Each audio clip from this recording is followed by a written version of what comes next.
Olá, Olá. pessoas! De novo aqui, né? Mais um, faça aqui sua pergunta. E esse aqui vai ser especificamente sobre a nossa vivência no rodízio de cirurgia. Oh my God. Porque foi muito interessante. Elisa compartilhou um evento específico que a gente viveu num determinado lugar do rodízio.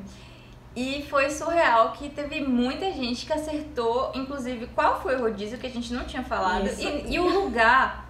Então, depois disso, vieram várias perguntas, né, sobre o rodízio em específico e essa questão da cirurgia. Então, a gente vai falar responder algumas perguntas sobre como é que foi o rodízio. Inclusive, já teve uma pergunta lá no Insta, Mari, que perguntaram se a gente gostava de cirurgia. É bom a gente falar que, assim, a gente respeita quem faz, mas nós somos clinical lovers. A gente é clinical lover. Estudamos, fazíamos as suturas em língua de boi, treinamos, praticamos. Porém, nosso coração bate pela clínica. Exato. Isso até é importante aqui falar. Uma das perguntas foi se a gente já levou bronca do professor. Não, a gente nunca levou bronca, porque isso, né? Apesar de não gostar do rodízio e respeitar os nossos limites, a gente sempre estava cumprindo com os horários e com as coisas. A gente estudava, assim, mesmo que algo que a gente não gostava do tema, mas a gente sempre estudou. E nesses momentos em que o estágio era pesado, que aí a gente mais se fortalecia, né, Mari? Sim. Então, tinha muito assim da gente estudar junto, da gente depois que passar por algum desafio naquele rodízio, a gente ter alguma recompensa, né? Principalmente comer uma torta, comer alguma coisa, sair. Então a gente sempre fazia isso para poder aliviar a tensão, sabe? Então reforça aquela importância de você ter pessoas em quem se apoiar, porque nesses rodízios que são mais estressantes, são mais corridos, acaba que você tendo ali pessoas ao seu redor que ajuda mesmo, é tipo Ciona. Exato, então assim, a gente nunca levou bronca, porque a gente sempre conseguiu cumprir com as coisas sem precisar estar ali se estafando. E uma coisa interessante, Mari, que eu lembro que nesses rodízios de cirurgia, né, em um específico, tinha uma certa pressão na hora de passar a visita. Então, pra gente passar sobre o paciente, a gente tinha que saber tudo e tal. Então, a gente chegava no prontuário, anotava as principais informações, qualquer coisa levava até o prontuário para garantir que ia passar ali uma boa performance, né, sobre o nosso paciente. Isso até, assim, uma coisa que a gente já fazia antes, né? Porque a gente sempre, para passar o paciente, a gente já tinha criado esse hábito de escrever sobre, então anotar, né? E aí vem a parte da importância da gente ter feito uma boa semiologia, aprender a colher uma boa história, porque a gente conseguia fazer a nossa história, colher os dados com o paciente e com o prontuário, então a gente conseguia passar direitinho. Verdade. Isso é importante. A outra aqui, já passou mal com alguma coisa que deu nojo? Rapaz, eu não me recordo. Olha, teve uma situação que foi muito tensa, porque era um paciente que tinha eu não sei nem, uma massa que era absurdamente grande e tinha um cheiro horrível, um cheiro muito de coisa podre, entendeu? Porque tava faltando ali fazer as curativos e tudo mais. E eu me lembro que essa pessoa, para ter chegado lá, já tinha demorado, tipo, muito tempo. E aí ficou uma coisa assim de empurra, porque era um negócio muito grande que não era operável. Aí tinha chamado a equipe da oncologia, e a equipe da oncologia também, tipo, isso aqui não é oncológico, é infectológico, e ficou um negócio assim, e a pessoa lá. Então, nesse caso em específico, a questão da ferida ali, que era uma coisa assim surreal, eu confesso que o cheiro me incomodou. Ficou assim, nauseada, né? Fiquei nauseada, isso foi uma questão, assim, mas no mais, assim, a parte de cirurgia, né, do cirúrgico e tal. Pra mim era tranquilo, assim. Eu acho que eu tinha mais nojo, entre aspas, assim, em GO, porque Ave Maria, o parto. Quando saiu o mecônio lá. É uma mistura de emoções, né? Tipo assim, eu ficava mais.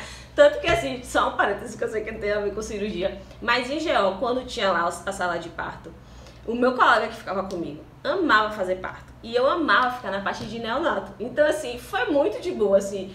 Ele queria fazer parto, pode ir dar paz. E eu ficava na parte de receber o bebê, que eu adorava. Enfim.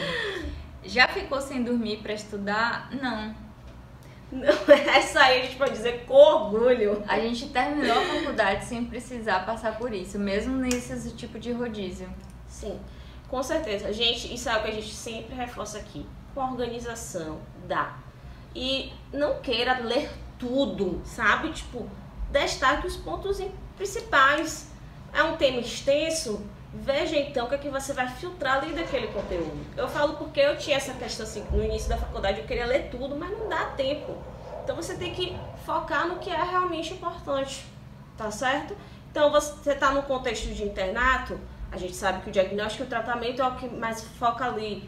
Antes disso, no ciclo clínico, da patologia, então vai ajustando conforme o momento que você está passando na faculdade. Isso, não precisa se antecipar, né? Ficar nessa coisa de querer saber tudo de vez, porque cada hora tem seu momento. E assim, entendam, medicina, o aprendizado é constante. Não vai ser o que você aprendeu ali e nunca mais vai ver, ou que você tem que aprender ali de qualquer jeito, porque você vai estar sempre se reciclando, sempre estudando.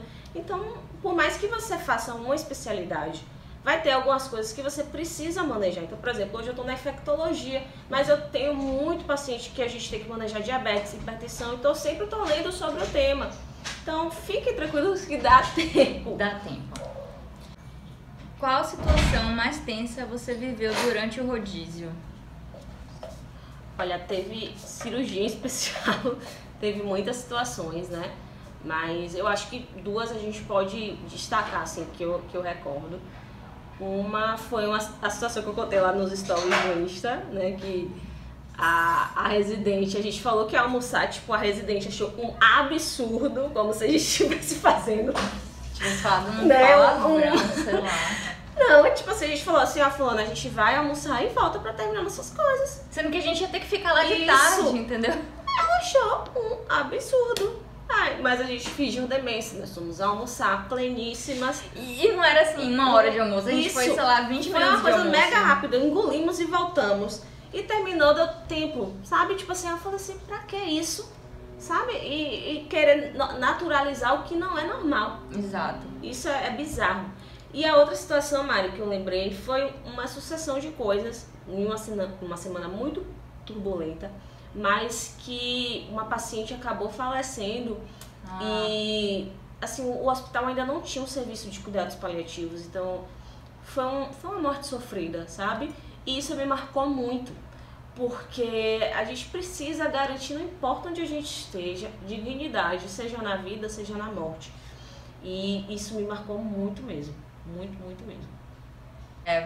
Não, uma coisa que me deixava tensa era pra instrumentar a cirurgia. Porque, por mais que a gente tenha estudado pra decorar os nomes e tudo mais, mas, né?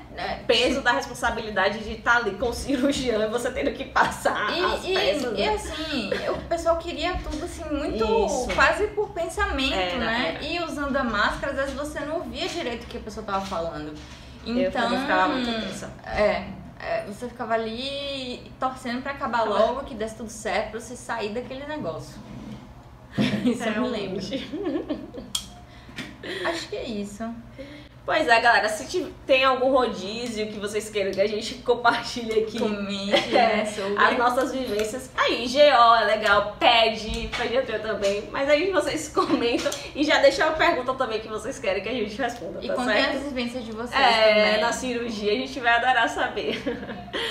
Beijo, até mais. Tchau.